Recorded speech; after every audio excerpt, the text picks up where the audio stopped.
2008 में हुए बाटला house encounter के 13 साल बाद दिल्ली के साकेत कोर्ट ने एक फैसला सुनाया और इसी के साथ शहीद इंस्पेक्टर मोहन चंद शर्मा के परिवार को इंसाफ का जो इंतजार था वो खत्म हो गया।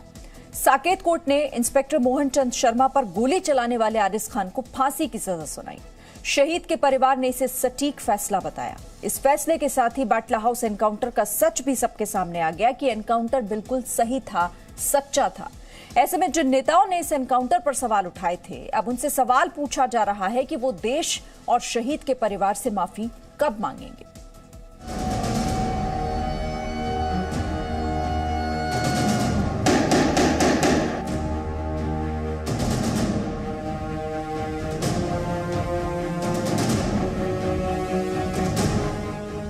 फर्ज के लिए सर्वोच्च बलिदान,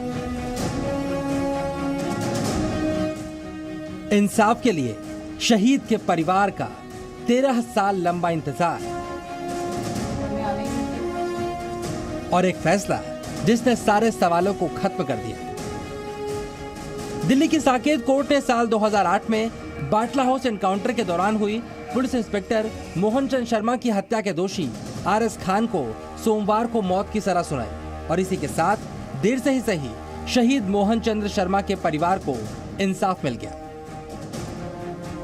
और कोर्ट ने प्रोसिक्यूशन के तर्क को स्वीकारा और इस नतीजे पहुंचे, कोर्ट पहुंची कि ये case rarest of the rare case की कैटेगरी में आता है जिसमें पनिशमेंट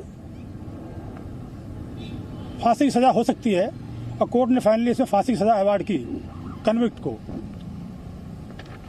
और जो 307 का मैटर था जिसमें हेड कांस्टेबल बलवंत सिंह थे और दूसरे हेड कांस्टेबल राजवीर थे, दोनों के लिए 307 का चार्ज लगाया था कोर्ट ने। उसमें कोर्ट ने लाइफ इम्प्रिजनमेंट की सजा दी है और फाइन अवार्ड किया है। बाटला हाउस एनकाउंटर में आरिस खान की गोली से इंस्पेक्टर मोहन चंद शर्मा शहीद हुए थे। कोर्ट ने आतंकी पर 11 लाख का जुर्माना भी लगाया। इसमें 10 लाख शहीद मोहन चंद शर्मा के परिवार को दिए जाएंगे। एटलीस्ट मुझे अपनी न्याय व्यवस्था पे पूरा भरोसा था और आज मुझे बहुत रिलीफ है कि चाहे देर से हुआ लेकिन मुझे न्याय मिला है। जी जी जी, ये बहुत बड़ी बात है कि फैसला हमारे हक में आया है और बिल्कुल सटीक फैसला जो था होना चाहिए था वो हुआ है आज। कोर्ट के इस फैसले ने कई सवालों के जवाब दिए हैं तो उन लोगों पर सवाल भी खड़ा किया जो बाटला हाउस एनकाउंटर पर आंसू बहाकर राजनीति कर रहे हैं। जिस हत्या को रेयरेस्ट ऑफ रेयर मानकर कोर्ट ने इंडियन मुजाहिदीन के आतंकी आरिस खान को फांसी की सजा दी, उस एनकाउंटर को तुष्टीकरण की राजनीति करने वाले कई नेताओं ने फर्जी करार दिया था। इस फैसले के बाद अब उन नेताओं से सवाल पूछा जा रहा है, क्या वो देश से माफी मांगेंगे? केंद्रीय मंत्री प्रकाश जावड़ेकर ने कहा कि आतंकियों का पक्ष लेने वाले सभी नेता देश से माफी मांगे। मुझे सवाल पूछना है, सोनिया जी, अरविंद केजरीवाल, ममता बनर्जी, दिग्विजय सिंह, सब लोगों ने पुलिस के कार्रवाई पर ही सवालिया निशान उठाए थे और आतंकवादियों का एक तरह से पक्ष लिया था। मांग करते हैं कि उनको आज देश से माफी मांगनी चाहिए, यही उसका प्रायश्चित है। पूर्व केंद्रीय मंत्री सलमान खुर्शीद ने सवाल उठाते हुए कहा था कि बाटला हाउस एनकाउंटर के बाद सोनिया गांधी के आंसू फूट पड़े थे। वहीं दिग्विजय सिंह, ममता बनर्जी, अरविंद केजरीवाल ने भी मुठभेड़ पर सवाल खड़े किए थे। कांग्रेस नेता दिग्विजय सिंह तो आंसू बहाने बाकायदा आतंकियों के गांव तक पहुंचे थे। सुनिए उस वक्त दिग्विजय सिंह ने एनकाउंटर पर क्या क्या सवाल खड़े किए थे। मैंने खुद ने वो फोटोग्राफ देखी है जिसमें एक लड़के के केवल सर पे गोली लगी हुई थी।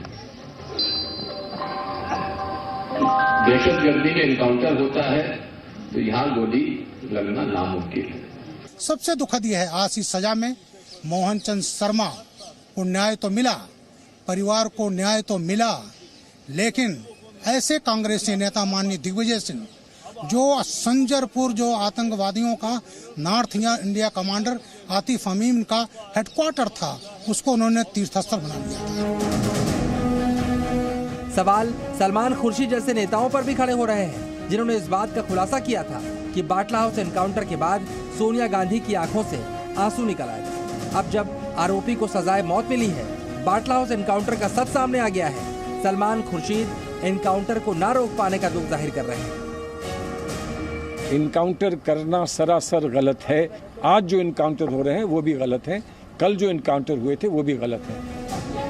सवाल पश्चिम बंगाल की मुख्यमंत्री ममता बनर्जी से भी पूछे जा रहे हैं, क्योंकि उन्होंने बाटला हाउस एनकाउंटर के सही होने पर इस्तीफा देने की बात कही थी। अब बीजेपी महासचिव कैलाश विजयवर्गीय ने ट्वीट करके सवाल किया, फैसले का सम्मान।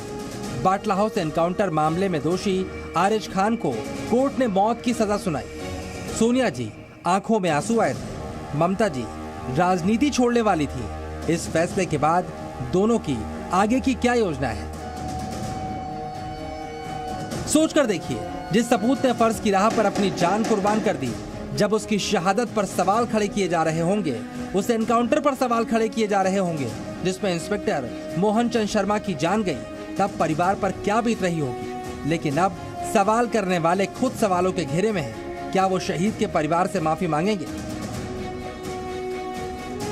ममता बनर्जी ने जामिया में जाकर कहा था कि अगर ये सही हो गया तो मैं राजनीति से इस्तीफा दूंगा, और राजनीति से इस्तीफा तो नहीं देंगी, लेकिन कम से कम मोहन चंद शर्मा शहीद जो हुए थे 6 गारंटीवादी राष्ट्रपति के, उनके परिवार से, उनके बच्चों से, उनके पत्नी से ही माफी मांग लें तो कम से कम कोई सांत्वना मिलेगी।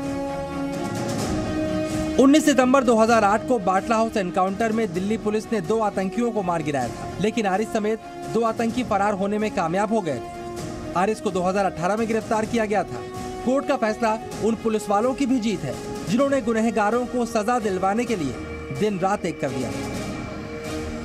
एक बहुत अच्छा जजमेंट है और इससे पुलिस स्पेशली जो टीम उसमें इन्वॉल्व रही उनका उत्साह बढ़ेगा।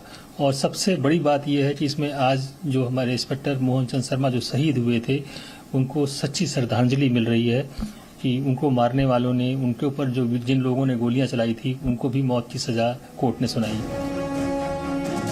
तुष्टीकरण की राजनीति करने वाले आज खामोश हैं, क्योंकि कोर्ट के फैसले ने उनके मुंह सिल दिए हैं। लेकिन सवाल बाकी है और जवाब भी देना होगा, क्योंकि बात शहीद के सम्मान की है, क्योंकि बात शहीद के परिवार की भावनाओं की है। तो जवाब चाहिए कि बाटला हाउस एनकाउंटर पर सवाल खड़े करने वाले नेता माफी कब मांगे। Bureau report, C news. Presenting B News app available on Google Play and App Store. Download it now.